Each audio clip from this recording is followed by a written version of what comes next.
ఒక అడవిలో కుందేలు ఎలుక స్నేహితులుగా ఉండేవి. ఒకరోజు అవి రెండు మాట్లాడుకుంటూ వస్తుండగా కుందేలు కాలికి ముళ్ళు గుచ్చుకుంటుంది. దాంతో కుందేలు నడవలేక ఇబ్బంది పడుతూ ఉంటుంది. కుందేలు అలా ఇబ్బంది పడుతూ ఉండేసరికి ఎలుక, అయ్యో మిత్రమా, నిన్ను చూస్తుంటే ఒక్క అడుగు కూడా వేయటం కష్టమయ్యేలా ఉంది. ఇప్పుడు మనం ఇంటికి వెళ్ళటం ఎలా అంటుంది ఎలుక. అప్పుడే అటుగా వెళ్తున్న ఒక జింక కుందేలు ఎలుకలను చూసి ఏమైంది అలా బాధపడుతున్నావని వాటి దగ్గరికి వచ్చి అడుగుతుంది జింక. ఎలుక కుందేలు కాలికి ముళ్ళు గుచ్చుకున్న విషయం చెప్పి ఇప్పుడు ఇక్కడి నుంచి మేముండి చోటుకి ఎలా వెళ్ళాలో అర్థం కావటం లేదు అంటుంది. అప్పుడు జింక, మరేం పర్వాలేదు, నేను నా పైన ఎక్కించుకుని కుందేలును ఇంటి వరకు తీసుకువస్తాను అని కుందేలును తన పైన ఎక్కించుకుని దాన్ని కుందేలు ఇంటి వరకు తీసుకువస్తుంది జింక. కొద్ది రోజుల తరువాత ఒకరోజు ఎలుక కుందేలు ఆహారం కోసమని బయటకు వెళ్లి వస్తుండగా ఒక చోట జింక వలలో బంధించి ఉంటుంది. అది చూసిన ఎలుక కుందేలు జింక దగ్గరకు వచ్చి, ఏమైంది మిత్రమా, ఇలా వలలో చిక్కుకుని ఉన్నావేమిటి అని అడుగుతాయి. ఒక వేటగాడు నన్ను వలలో బంధించాడు మిత్రమా. నాతో పాటు నా స్నేహితురాలు మరొక జింక తప్పించుకునేసరికి నన్నిక్కడే వలలో బంధించి వేటగాడు దాన్ని వెంబడిస్తూ వెళ్ళాడు.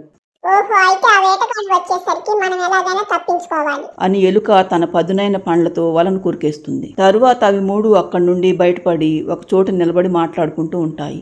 ఈ రోజు మీరిద్దరూ లేకపోయి ఉంటే ఆ వేటగాడు నన్ను తీసుకుని వెళ్లేవాడు. నన్ను కాపాడినందుకు చాలా కృతజ్ఞతలు మిత్రులారా. దానిదేముంది జింక, మొన్న నా కాలికి గాయమైతే నువ్వు సహాయం చేయలేదా? ఇది కూడా అంతే, ఆపదలో ఉన్నప్పుడు ఒకరికొకరం సహాయం చేసుకోకపోతే ఎలా? అవి మూడు అలా మాట్లాడుకుంటూ దూరం నుండి ఒక ఎలుగుబంటి రావటం చూస్తాయి. వెంటనే ఆలస్యం చేయకుండా అవి మూడు దగ్గరలో ఉన్న చెట్ల పొదల వెనకాల దాక్కుంటాయి.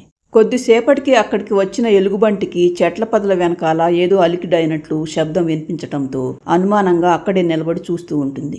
ఇంతలో అటుగా వెళ్తున్న ఒక నక్క ఎలుగుబంటి దగ్గరకు వచ్చి, ఏమైంది ఎలుగు మామ, ఒక్కడివే నిలబడి ఆలోచిస్తున్నావేమిటి? ఏం లేదు నక్క, ఆ చెట్ల పొదల వెనకాల ఏదో అలికిడైనట్లు అనిపిస్తుంది. నేను తినటానికి జంతువులు ఏమైనా ఉన్నాయేమోనని చూస్తున్నాను.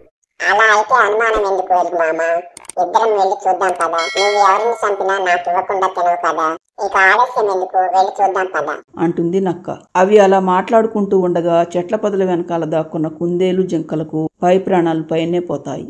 ఎలుగుబంటి గనుక తమ దగ్గరికి వస్తే ఇక తమకు చావు తప్పదనుకున్న కుందేలు జింక ఒక ఉపాయం ఆలోచిస్తాయి. వెంటనే జింక గొంతు మార్చి, మరేం పర్వాలేదు మిత్రమా, ఈ రోజు ఏదైనా పెద్ద జంతువుతో నీకు విందివ్వటం ఖాయం. మనం రోజు ఎన్ని జంతువులను క్రూర మృగాలను చంపి తినటం లేదు చెప్పు. కానీ ఈ రోజు నాకెందుకో ఎలుగుబంటి మాంసంతో విందు చేసుకోవాలని ఉంది. దానికి తోడు నక్క మాంసం కనుక తోడైతే భలే పసందుగా ఉంటుంది అని జింక గంభీరంగా గొంతు మార్చి అనేసరికి ఎలుగుబంటి నక్క చెట్ల పొదల వెనకాల తమకంటే ఏవో బలమైన జంతువులు ఉన్నాయనుకుని భయంతో అక్కడి నుండి పరుగులంకించుకుని పారిపోతూ ఉంటాయి. అప్పుడు వాటికి ఒక పెద్ద పులి ఎదురుపడుతుంది. ఎలుగుబంటి నక్క అలా పరిగెడుతూ ఉండగా చూసిన పెద్ద పులి, ఆగండి, ఎందుకలా పారిపోతున్నారు అంటుంది పెద్ద పులి. చెట్ల పొదల వెనకాల తమకు వినపడ్డ మాటల గురించి భయంతో అడలిపోతూ చెబుతాయి నక్క ఎలుగుబంటి. చాలండి, మీరు మీ వెధవ అనుమానాలు. ఇలాంటి చిన్న చిన్న విషయాలకే భయపడితే ఎలా? మీరు అనుకున్నట్లు అక్కడేం ఉండదు.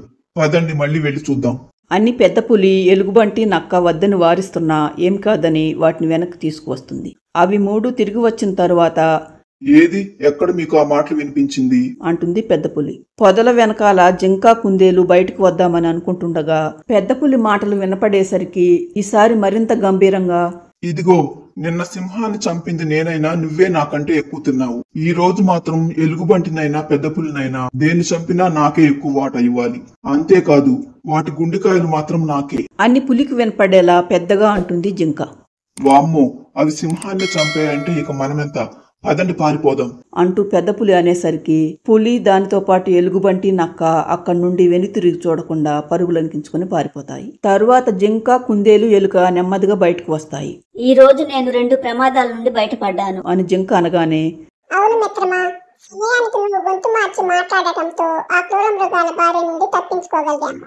ఈ అడవిలో మనలాంటి జంతువులు బ్రతకాలంటే ఈ మాత్రం తెలివితేటలు ఉండాలి, లేకపోతే బ్రతకటం కష్టం. ఏదేమైనా నీలాంటి స్నేహితురాలు దొరకటం మా అదృష్టం. ఇక నుండి మనం ముగ్గురం కలిసే ఉందాం, ఏమంటావు? తప్పకుండా మిత్రమా, పదండి, నేనుండే చోటుకు వెళ్లి ఇక నుండి మన ముగ్గురం కలిసే ఉందాం అంటుంది జింక. తరువాత మిత్రులు ముగ్గురు సంతోషంగా కలిసి వెళ్తారు. ఫ్రెండ్స్, ఈ స్టోరీ నచ్చితే లైక్ చేయండి, మన ఛానల్ను సబ్స్క్రైబ్ చేసుకోండి.